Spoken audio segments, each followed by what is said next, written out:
मित्र, आजच्या तासिकेला आपण आदिवासीचं वांशिक आणि भाषिक वर्गीकरण पाहणार आहोत. कालच्या तासिकेला आपण आदिवासीचं भौगोलिक विभाजन आणि प्रादेशिक विभाजन हे पाहिलेलं आहे. आदिवासी कोणकोणत्या भागात राहतात आणि जगामध्ये आदिवासी कोणकोणत्या भागात वसलेले आहेत, तसेच भारतात आदिवासी कोणकोणत्या भागात राहतात, सह्याद्रीच्या रांगेत कोणते राहतात, मध्य भारतात कोणते राहतात, तर उत्तर भारतात कोणते राहतात, दक्षिण भारतात कोणते राहतात, तसेच पंजाब, हरियाणा, केंद्रशासित जे प्रदेश आहेत त्या ठिकाणी फक्त आदिवासी नाही. 2-4 राज्यामध्ये, बाकी सर्व राज्यामध्ये आपल्याला आदिवासी दिसून येत असतात. तर हे आदिवासीचं वर्गीकरण करत असताना आदिवासीचं प्रादेशिक आणि भौगोलिक वर्गीकरण करा असा 16 मार्काला प्रश्न येईल. तसंच आदिवासीचं भाषिक आणि वांशिक वर्गीकरण करा अशा पद्धतीचा प्रश्न आपल्याला 16 मार्काला येईल. किंवा हे सुटे 4 भाग येतील: वांशिक वर्गीकरण, प्रादेशिक वर्गीकरण, भाषिक वर्गीकरण, भौगोलिक वर्गीकरण. याचं विश्लेषण खूप कमी आहे, कधी कधी अर्ध पानच लिहावं लागेल, परंतु विचारलेल्या पद्धतीने लिहिणं गरजेचं आहे. तसं 1 पान लिहिलं तर चुकतं आणि 2 पानाचं उत्तर त्याचं मुळात नाहीच. म्हणजे काही प्रश्न कमी असतात. तुम्हाला सुरुवातीला सांगितल्याप्रमाणे आदिवासीचा अर्थ सांगा, आदिवासीचं वैशिष्ट्य सांगा. हा जर प्रश्न त्याला आला असेल तर तुम्ही तो कधीही घ्या. कमीत कमी अर्धे मार्क कधीही पडून जाते. पण याच्यामध्ये सांगितलेलं जर डिटेल आलं नाही तुमच्याकडून तर ते मार्क कमी होण्याची शक्यता असते किंवा काहीच पटण्यासारखं नसतं त्याच्यामध्ये, तार्किक उत्तर आहे. तर आदिवासीचं वांशिक वर्गीकरण करत असताना एकूण आदिवासी जगामध्ये एकूण लोक जे आहेत हे सगळे लोक 6 वंशाचे आहेत. निग्रिटो, पोट्रो, ऑस्ट्रोलाइट, मंगोलाइट, आर्य, द्रविडियन अशा पद्धतीचे काही 5-6 वंशाचे लोक आहेत. तर आदिवासीची जी वर्गीकरण आहे एकूण लोकसंख्येमध्ये आदिवासी जे आहेत ते आदिवासी 3 वंशाचे लोक आहेत. मग हे 3 वंश कोणते आहेत तर मंगोलाइट वंश, ऑस्ट्रोलाइट वंश, निग्रिटो वंश, पोट्रो ऑस्ट्रोलाइट, निग्रिटो वंश. त्यात एकूण जेवढे जगात आदिवासी आहेत किंवा भारतात आदिवासी आहेत हे आदिवासी या 3 वंशाच्या बाहेर नाहीत. हे कोणत्या ना कोणत्या त्याच्यामध्ये मोडतात. म्हणजे आपल्या मेळघाटामधले कोरकू, वारली, उराव ह्या सगळ्या जे जमाती आहेत ह्या सगळ्या जमाती याच्यामध्ये मोडत असतात. ठाकूर जमात असेल तर ह्या जगातल्या सगळ्या जमाती, भारतातल्या सगळ्या जमाती ह्या 3 वंशाच्या बाहेर नाहीत. ह्या 3च वंशात त्या मोडत असतात. त्याच्यामुळं हे वांशिक वर्गीकरण करत असताना मंगोलाइट वंशाचे आदिवासी आहेत, पोट्रो ऑस्ट्रोलाइट वंशाचे आदिवासी आहेत किंवा निग्रिटो वंशाचे आदिवासी आहेत असं आपण लक्षात येत असतं. मग हे याचं वेगवेगळं विश्लेषण करायचं झालं तर आपल्याला असं लक्षात येतं की मंगोलाइट वंशाचे आदिवासी जे आहेत नेमके कशा प्रकारचे आहेत, यांना कसं ओळखायचं की हे मंगोलाइट आहेत. तर त्यांची स्पष्ट ओळख आहे की त्यांची त्वचा पिवळसर असते. म्हणजे भुरे जे लोक असतात आपल्या ग्रामीण भागात त्या टाईपची त्यांची शरीरयष्टी असते. ही पिवळसर त्वचा असते, त्यांचे केस सरळ असतात आणि अर्धे डोळे. चायनीज लोक जे आहेत त्यांचे थोडेसे मिटलेले डोळ्या टाईपचे जे डोळे अशा टाईपचे जे डोळे असतात त्या टाईपचे अर्धे डोळे उघडे अशा टाईपचे यांचे. थोडक्यामध्ये आपल्याकडचे जे आसाम, मेघालय त्या भागामध्ये जे लोक आहेत त्या टाईपचे हे लोक आहेत.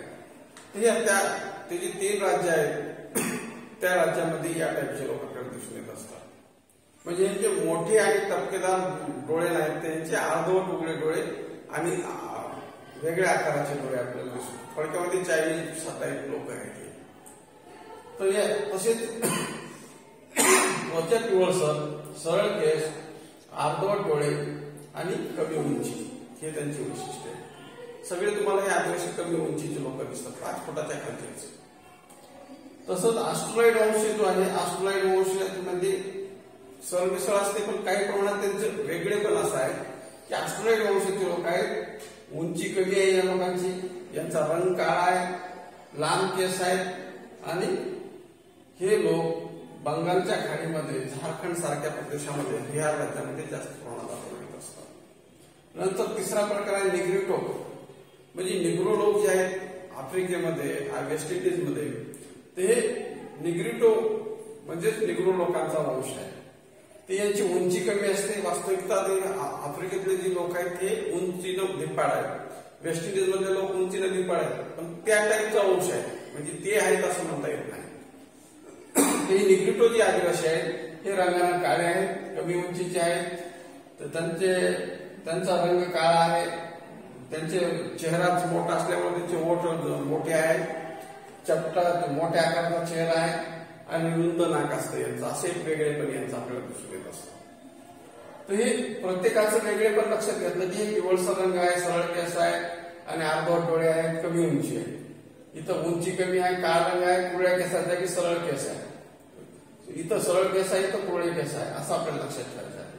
पुन्हा हे निग्रो आहे, काळा रंग आहे, कमी उंची आहे आणि चेहरा मोठा आहे, कपाळ रुंद आहे, हे लक्षात ठेवायचं आहे. तर अशा पद्धतीनं तिन्ही मधले काही वेगळेपण जर लक्षात ठेवलं तरी आपल्याला म्हणजे 2 वेळी लिहिलं तरी चालेल, पण योग्य दिशेने लिहिणं गरजेचं आहे.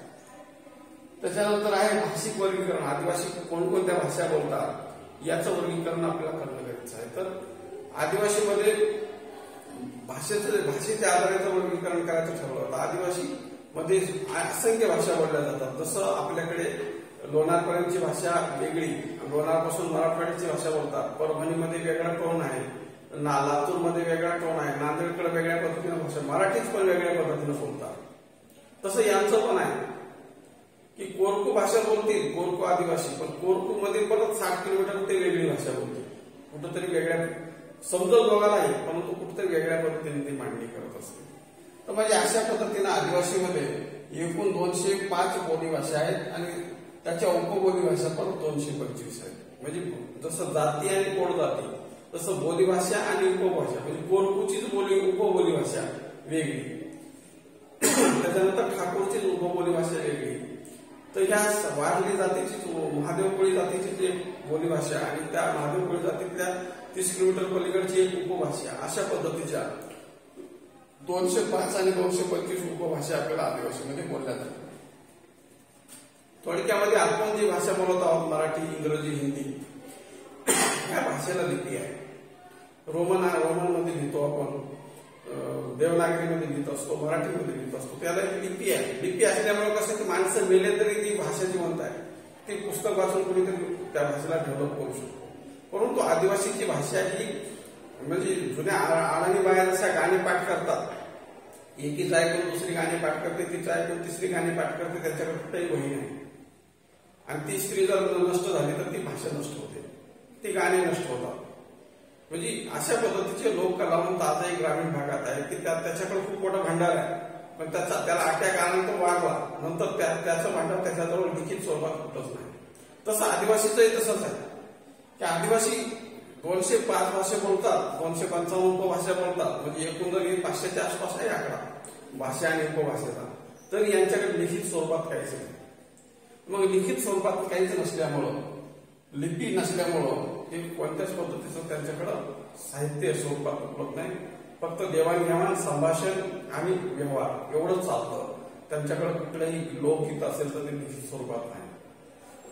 परंतु आजच्या काळामध्ये जे काही लोक त्यांच्यापर्यंत गेले, ख्रिश्चन मिशनरी सर्वप्रथम गेले, ब्रिटिश अधिकारी त्यांच्यापर्यंत गेले, आणि आजच्या काळामध्ये असंख्य नोकरशाहीचे लोक त्यांच्यापर्यंत पोहोचत आहेत. तर हे जे लोक त्यांच्यापर्यंत गेले, तर हे लोक तिथं गेल्यानंतर त्या ख्रिश्चन लोक ज्या भाषेत बोलत आहेत, ख्रिश्चन लोकांनी त्यांची भाषा आत्मसात करण्याचा प्रयत्न केला आणि काही प्रमाणात त्यांना जमलंही. आणि मग हे लोक त्यांच्यासोबत 3-3, 4-4 वर्ष राहिल्यामुळं हे काय बोलतात हे त्यांच्यावर पण प्रभाव पडत गेला.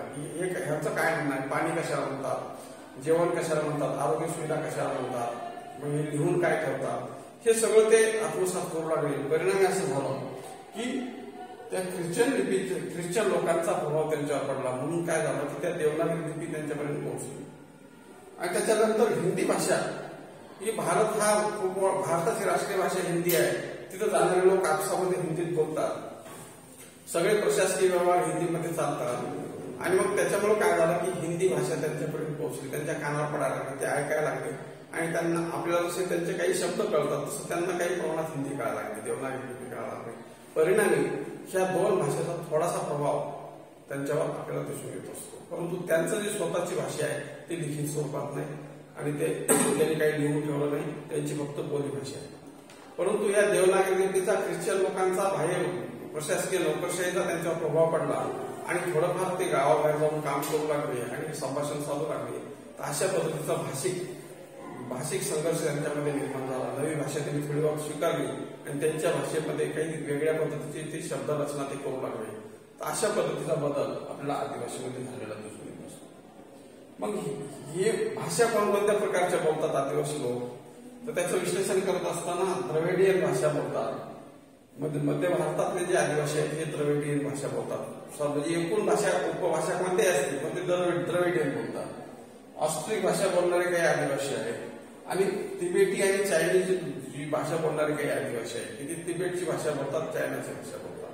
म्हणजे तिबेट प्रदेशामध्ये किंवा भारताच्या उत्तर भारतामध्ये जे राहणारे सगळे जे आदिवासी आहेत यांच्यावर चीन आणि तिबेटच्या भाषेचा प्रभाव आपल्याला दिसून येत असतो. तर अशा पद्धतीचं अर्धा पान लिहिलं तरी चालेल, परंतु विचारलेल्या पद्धतीनं त्यांचे 1, 2, 3 आणि त्याच्यामध्ये काय 2, 2, 3 वर लिहिलं तरी चालेल, पण विचारलेल्या पद्धतीनं आपल्याला मांडणं गरजेचं आहे. तर हा व्हिडिओ आवडला तर लाईक करा, शेअर करा. धन्यवाद.